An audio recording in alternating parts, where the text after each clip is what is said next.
The year is 1871. Germany has just been unified through 3 wars against France, Denmark, and Austria-Hungary. It has proven itself to be aggressive and dangerous to the balance of power in Europe. Its formation triggers militarism, as Sydney discussed, and alliances, all in a desperate attempt by the major European powers to maintain their favorable position in the balance of power. In this section, I'll be covering the major alliances formed leading up to World War I and how they were a major factor in increasing tensions and making a large-scale war an inevitability in the event of even a small conflict. The first alliance, the Dual Alliance, was between Germany and Austria-Hungary. This is an interesting turn of events, as just a few years prior, Prussia, soon to unify Germany, had gone to war against Austria-Hungary. However, all was forgiven because both countries had much to gain from an alliance. Germany needed an ally to deter France from attacking, and Austria-Hungary needed an ally to deter Russia in the event of issues in the Balkans. The important word here was deter. Alliances made leading up to World War I were never meant to be used offensively, only defensively. Countries around Europe used alliances as nuclear weapons are used today, a deterrent. Unfortunately, with the good comes the bad. Just as with nuclear weapons, if a war broke out, all hell would break loose. Just a few years later, in 1882, Italy joined the Dual Alliance to create the Triple Alliance.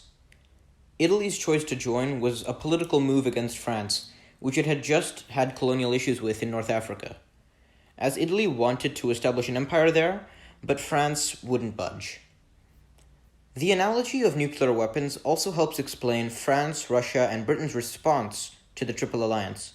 In today's world, we suffer nuclear proliferation, but in the late 1800s, Europe suffered alliance proliferation. The first example of this can be seen when France allied itself with a once great enemy, Russia. It did this in response to the Triple Alliance, which to the Russians made Austria-Hungary a bigger threat in the Balkans, and to the French only further established the massive threat Germany posed. After the humiliation they suffered at the hands of the Germans in Alsace-Lorraine in 1871, Germany had landed itself the position of public enemy number 1. Who was number 2, you may ask? Well, that was Britain, of course.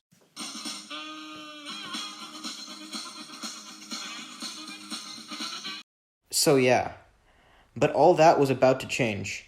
1904, Germany continues to build up its army, threatening France further, and it also began building a powerful navy, which angered the British population.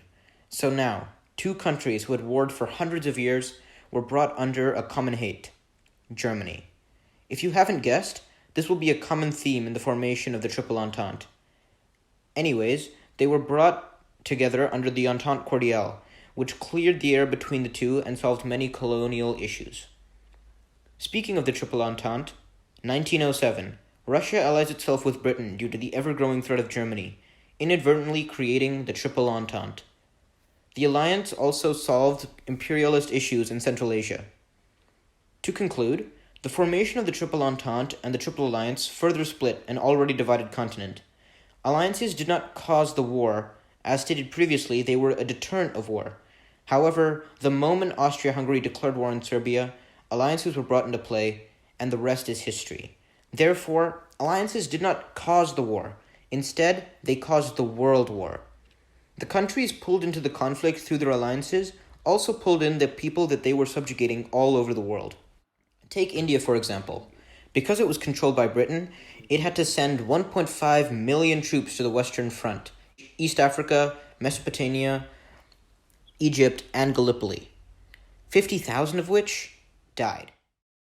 And on that messed up note, thanks for watching.